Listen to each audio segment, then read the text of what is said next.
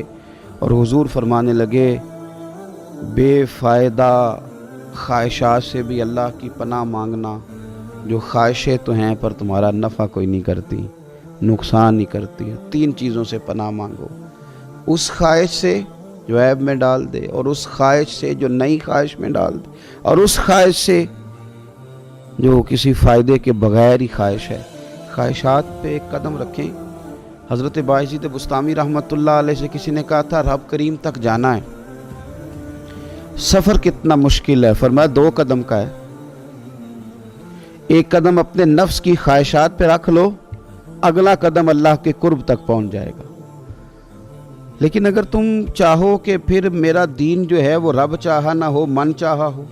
حضرت عمر بن عبدالعزیز رحمۃ اللہ تعالیٰ علیہ بادشاہ تھے،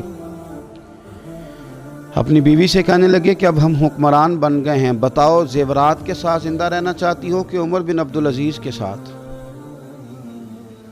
حضور کیا مانا؟ فرمایا اگر تم زیورات میں الجھ جاؤ گی تو نئی سے نئی خواہش کرو گی، پھر میں بھی حلال حرام کی تمیز سے خدا نخواستہ معاذ اللہ کہیں دائیں بائیں نہ ہو جاؤں۔ یہ سب کچھ دے دو، اللہ کے راستے میں خیرات کر دے دیا سارا کچھ۔ بادشاہ وقت کے بچوں نے پھٹے کپڑے پہنے، آخری وقت آیا تو بچوں کے ماموں نے آ کے حضرت عمر بن عبدالعزیز سے کہا آپ تو جا رہے ہیں لیکن آپ کے بچوں کے منہ میں تو کھانے کو نوالا کوئی نہیں، ان پہ تو غربت ہے، اور بادشاہ دنیا سے جا رہا اور بچوں کا یہ حال ہے۔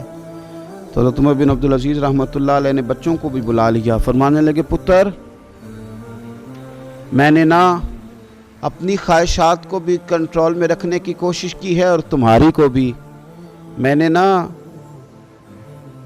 تمہیں رزق حلال کھلایا ہے، بس میں نے تمہاری ضروریات پوری کی ہیں، خواہشات پوری نہیں کی، اور میں نے تمہیں تمہارا رزق کھلایا ہے، لوگوں کا چھین کے نہیں کھلایا، اس لیے کہ میرے پاس 2 رستے تھے، یا تو میں بہادر ہوتا، دوزخ سے نہ ڈرتا تو حلال حرام جمع کرتا، لیکن میں بزدل نکلا، مجھے جہنم سے ڈر آ گیا، لہذا میں نے خواہشات کو کنٹرول کر لیا اور ایسا کوئی کام نہیں کیا جو میرے اور تمہارے لیے دوزخ کا سامان بنے۔